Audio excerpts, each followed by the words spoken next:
Diba?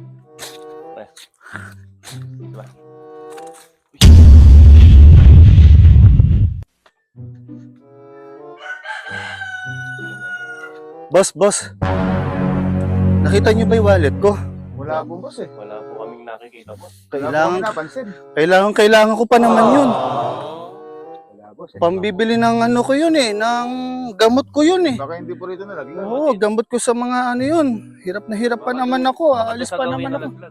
Oo, kailangan ko pa naman ng pera. 20 mil pa naman ang laman nun. Oo. Kailangan ko pa naman ng pera. Sino na yun boss kung magkano pera namin din eh. Kahit ano kaya. Ay, salamat boss. Thank you. Ay, thank you boss. Wala, yan lang ang meron kami boss. Thank you boss. Boss, thank you ah. Sige, ingat kayo.